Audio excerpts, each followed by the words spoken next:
देख लिया title. CHSL 2024 में अर्थमेटिक मैथ में रेशियो का वो सवाल जिसे देख के लौंडे ऐसे ऐसे कांप रहे और रोने लगे, चीख रहे, एग्जाम हॉल में चीख नीचे तक आ रही, इतना भयंकर सवाल पूछा गया। और 15% से भी कम बच्चों ने इस सवाल पेपर में ठीक किया, विश्वास मानिए आप, 15% से भी कम बालकों ने। 100 बच्चे बैठे हैं तो हम सर्वे करवाते हैं, बहुत सारे स्टूडेंट्स का हमारे पास डाटा होता है, फिर लेस देन 15% बच्चे ठीक कर पाए। देख लीजिए, ये सवाल का स्टैंडर्ड लेवल है। लेकिन खुशी की बात यह है कि बहुत सारे बच्चे जो हमसे जीरो टू हीरो बैच में सिलेबस पूरा कर चुके थे, उन्होंने सवाल ठीक कर लिया कि एज इट इज सवाल मैंने करवाया हुआ था पहले से। तो ये सवाल आगे दोबारा से जरूर रिपीट होगा। आप आगे से ये क्वेश्चन गलत ना करके आओ, मॉक टेस्ट में आप ठीक कर दो, तो मैं इसके लिए आपको सेपरेट वीडियो लेके आया हूं, छोटी सी वीडियो, आप देखना। देखो मेरे प्यारे भाई, ये सवाल है वो एसएससी सीएचएसएल 2024 प्री का। लेकिन इस सवाल को करने से पहले हम पहले इसका एक आसान वर्जन करेंगे, इसका पहले आसान वर्जन करेंगे, तब हम इस सवाल पे आएंगे। ये देखिएगा, सवाल अजय और बीना वाला बनाइए।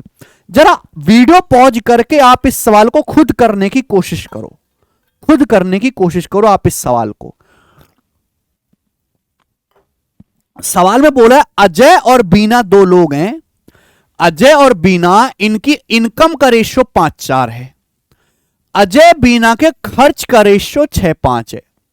अजय बीना के खर्च का रेशियो 6:5 है।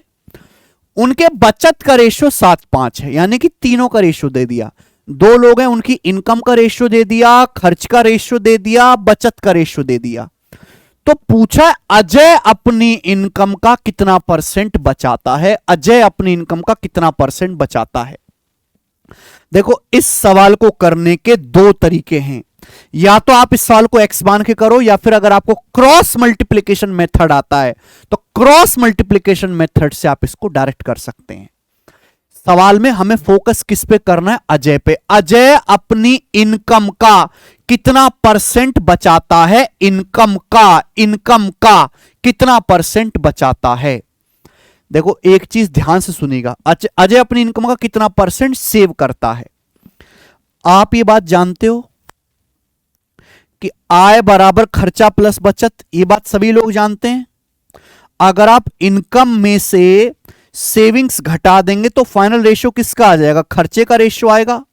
अगर आप इनकम में से सेविंग घटाएंगे तो फाइनल किसका रेशियो आएगा, खर्चे का रेशियो आएगा। इनकम में से सेविंग घटाएंगे तो फाइनल किसका आएगा, खर्चा आएगा कि नहीं।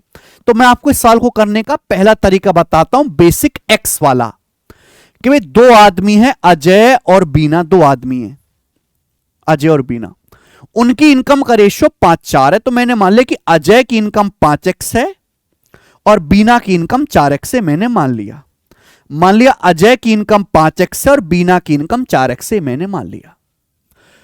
उनकी बचत का रेशियो 7:5 है। देखो ये भी रेशियो दिया, अजय और बीना की बचत का रेशियो 7:5 है।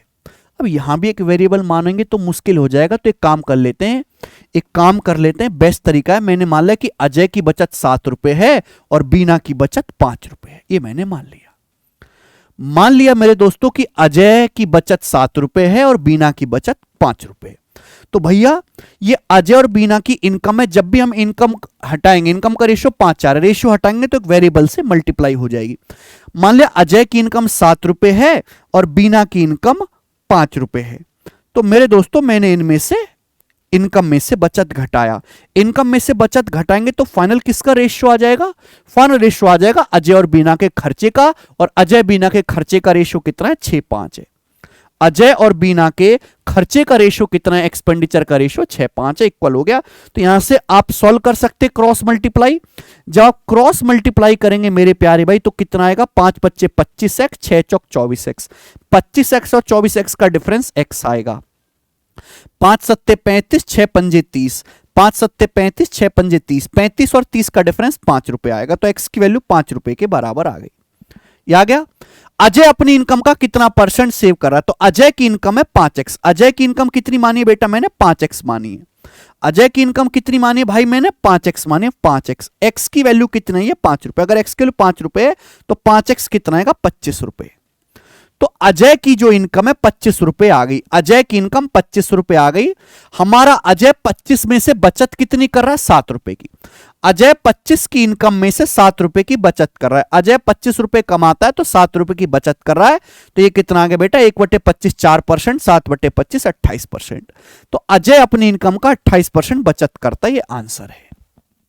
क्या आप इस सवाल इस तरीके से कर पाओगे? ये सवाल को करने का बेसिक मेथड है, ठीक है भाई, एक्स मान के। लेकिन मेरे प्यारे भाई यहां पे आप और जल्दी इस सवाल को कर सकते हो, और जल्दी। इतना भी लिखने की जरूरत नहीं है मेरे दोस्त, नहीं है जरूरत भाई मेरे। क्या आपको क्रॉस मल्टीप्लिकेशन मेथड लगाना आता है? क्रॉस मल्टीप्लिकेशन मेथड कहां लगता है? अगर किसी भी सवाल में इनिशियल रेशियो दिया, रेशियो में चेंज दिया है, चेंज, और फाइनल रेशियो दिया है, फाइनल रेशियो, ऐसे हर एक सवाल में क्रॉस मल्टीप्लिकेशन मेथड लग जाएगा। मुझे यहां पे निकालना है इनकम, तो मैं इनकम पे ध्यान दूंगा। अजय अपनी इनकम का कितना परसेंट बचाता है? 2 लोग हैं, अजय और बीना। 2 लोग हैं, अजय और बीना। बताओ अजय बीना की इनकम का रेशियो क्या है? इनकम का, अजय बीना की इनकम का रेशियो 5:4 है, 5:4। अब इनकम में से बचत घटाओगे, इनकम में से बचत घटाओगे तो फाइनल किसका रेशियो आएगा? खर्चे का। अब इनकी बचत का भी रेशियो दिया है, एग्जैक्ट बचत तो दी नहीं, बचत का रेशियो 7:5 है। तो मैंने मान लिया कि भाई अजय की बचत 7 रुपए है और बीना की बचत 5 रुपए है। मैंने मान लिया कि अजय की बचत 7 रुपए है, बीना की बचत 5 रुपए। तो इनकम में से बचत घटाएंगे, माइनस है, इनकम में से बचत घटाएंगे। 7 रुपए अजय की बचत है, बीना की बचत 5 रुपए। इनकम में से बचत घटाया तो फाइनल किसको रेशियो आएगा? फाइनल रेशियो आएगा खर्चे का। और अजय बीना के खर्चे का रेशियो कितना है? 6:5 है, 6:5। ये आगे बच्चे 6:5। सीधा क्रॉस मल्टीप्लाई करो, 5×5 = 25, 6×4 = 24, 25-24 का डिफरेंस 1 यूनिट। ऐसे क्रॉस मल्टीप्लाई करेंगे, 6×5 = 30, 7×5 = 35, 30-35 का डिफरेंस 5 रुपए। 1 यूनिट की वैल्यू 5 रुपए आ गई। अगर एक की वैल्यू 5 रुपए आ गई, ये हमेशा इनकम का मल्टीपल आता है इनिशियल रेशियो का। जो भी आप इनिशियल रेशियो बनाओगे उसका, एक की वैल्यू 5 रुपए है तो अजय की इनकम है 5 यूनिट, 5 की वैल्यू आएगी 25 रुपए। तो अजय की इनकम 25 रुपए आ गई, यानी कि अजय 25 रुपए में से 7 रुपए बचत करता है, 7 रुपए। तो अजय की बचत कितनी होगी? 28%। अजय अपनी इनकम का 28% बचत कर रहा है। यह हो गया तरीका। अब आपके पेपर में जो सवाल आया था, अब आप इस सवाल को करके देखो, जरा करके देखो। एक तो तरीका एक्स मान के करने वाला है ही, जरा इस सवाल को अब आप करके देखो और मुझे बताना इसका क्या आंसर है। ये भी सेम ही क्वेश्चन है मेरे प्यारे भाई, सेम। जो बालक ये सवाल समझ जाएगा वो ये भी कर लेगा। क्या बोला है? ए की इनकम बी की इनकम के 125% के बराबर है। ए की इनकम बी की इनकम का 125% है, पहली लाइन। दूसरी, बी की बचत ए का 120% है, बी की बचत ए का 120% है। तीसरी लाइन, बी का खर्चा ए का 75% है। इनकम का रेशियो दिया है, बचत का रेशियो दिया, खर्चे का रेशियो दिया। टाइप समझ ले, इनकम का रेशियो, बचत का रेशियो, खर्चे का रेशियो, तीनों का रेशियो देगा। सवाल में आपसे क्या कहा गया है? सवाल में आपसे कहा गया है बी की बचत उसके खर्चे का कितना परसेंट है, बी की जो बचत है उसके खर्चे का कितना परसेंट है बी की बचत। तो यहां पे बचत खर्चे का पूछा है, बी की बचत। पहली बात तो बी की बचत निकालें, खर्चे का तो मुझे यहां पे खर्चे का निकालना है। तो बेटा आप जानते हैं अगर आप खर्चे में बचत ऐड करेंगे तो फाइनल रेशियो किसका आएगा? इनकम का। खर्चे में बचत ऐड करेंगे तो क्या आता है? खर्चा प्लस बचत इनकम होता है। अगर आपको इनिशियल रेशियो दिया है, उस रेशियो में चेंज दिया है, चेंज, और फाइनल रेशियो दिया है, ऐसे हर सवाल में क्रॉस मल्टीप्लिकेशन मेथड लग जाएगा। क्रॉस मल्टीप्लिकेशन मेथड, 2 लोग हैं मेरे प्यारे भाई, यहां पर 2 लोग हैं, ए और बी, 2 लोग हैं। आप बोलोगे हाँ सर, आप बताओ 2 लोग हैं ए और बी, इनके खर्चे का रेशियो क्या है? खर्चे का रेशियो क्या है? फटाफट बताइए खर्चे का रेशियो।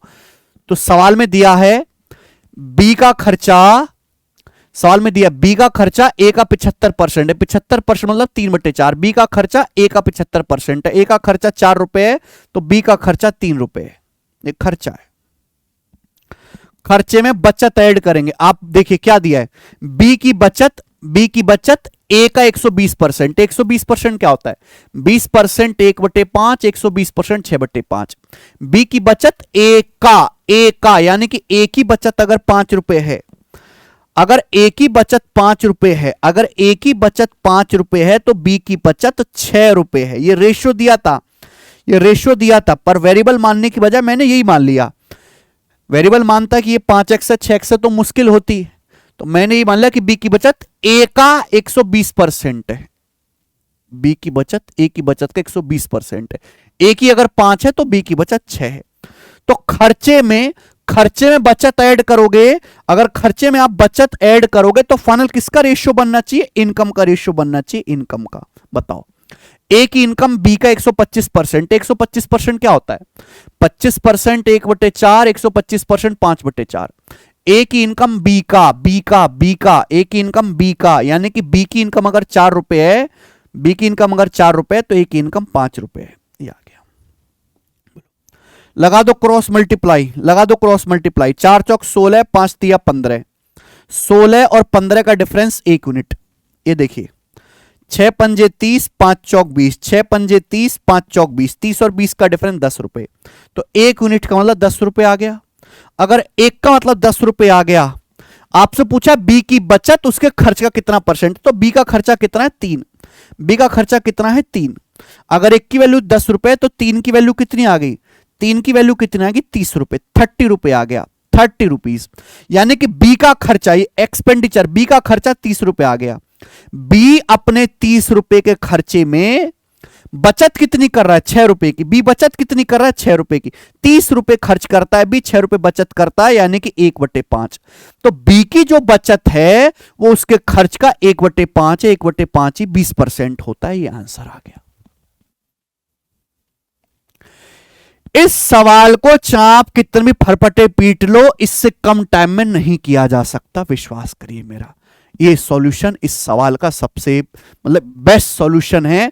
सेकंड में अगर आपकी स्पीड तेज होगी, आपकी क्रॉस मल्टीप्लिकेशन मेथड पे कमांड होगी, तो ऐसे ऐसे ऐसे उड़ा पाओगे। लेकिन आपको क्रॉस मल्टीप्लिकेशन मेथड आना चाहिए। नहीं आता है तो वही आपका एक्स वाला तरीका है जो आपका टाइम टेकिंग होगा और आपको बार बार अलग सोचना पड़ेगा। ठीक है भाई, ये वो क्रूशल सवाल हैं जिसे टीचर भी इग्नोर कर देते हैं, बच्चे के पास भी नहीं पहुंच पाते, क्योंकि बच्चा इतना सीरियस और डेडिकेटेड है नहीं कि ऐसे सवाल को छाट छाट के करे, है ना। 40 शिफ्टों में से 2-3 शिफ्टों में ऐसे सवाल आते हैं, वो बनते ही नहीं हैं बालकों से। ठीक है मेरे दोस्त, तो मैंने आपको करवा दिया। आगे से कभी भी ऐसा सवाल आए गलती मत करके आइएगा, एकदम ठीक करके आइएगा। इस सवाल को मैंने एक एक्स्ट्रा भी करवा दिया है, ये सवाल था आपका। ठीक है बच्चों, आपको क्रॉस मल्टीप्लिकेशन मेथड सीखना है, कैसे लगता है, कहां लगता है, तो ये बुक आप ले लीजिए, मैथ्स कॉन्सेप्ट किंग। इस बुक में मेरे प्यारे भाई मैंने आपको क्रॉस मल्टीप्लिकेशन मेथड समझाया हुआ है। ठीक है भाई, हर कॉन्सेप्ट इसमें बहुत डिटेल में लिखा हुआ है, सारे formula, theorem, example, smart trick, सब कुछ। ठीक है, ये बुक अवेलेबल है आपको अमेजन फ्लिपकार्ट पे आसानी से मिल जाएंगी, मैथ्स की और रीजनिंग की। कोई बच्चा वीडियो से पढ़ना चाहता है तो आप परेशान ना हो, मैंने यूट्यूब पे जो हमारा चैनल है गगन प्रताप मैथ्स, इस चैनल पे एक क्लास में सारे कॉन्सेप्ट क्रॉस मल्टीप्लिकेशन मेथड बहुत डिटेल में एक्सप्लेन कर रखा है। ठीक है ना, आप सिंपल सर्च करेंगे क्रॉस मल्टीप्लिकेशन मेरे नाम के साथ, ये वीडियो आ जाएगी। 1 घंटे की वीडियो है, किस किस सवाल में लग पाता है, कैसे लग पाता है, अच्छी तरीके से समझा रखा है। जाके इस वीडियो को देख लीजिएगा, क्रॉस मल्टीप्लिकेशन मेथड आएगा तो ही ये सवाल आपसे बन पाएगा। ठीक है भाई, आज की जानकारी यहीं पे समाप्त होती है। मैं ऐसी छोटी छोटी वीडियो क्रूशल सवालों के साथ आपके लिए लाता रहूंगा। ज्यादा से ज्यादा इन वीडियोस को अपने दोस्तों के साथ शेयर करें कि भाई फिक्स जो वैरायटी होते हैं उसे तो सभी कर लेते हैं, जिसमें आप फंसते हैं, जो सिलेक्शन की तरफ ले जाता है, वो मैं आपको कराऊंगा, सबसे पहले कराऊंगा, सबसे बेहतर कराऊंगा, सबसे बेस्ट कराऊंगा। धन्यवाद, बाय।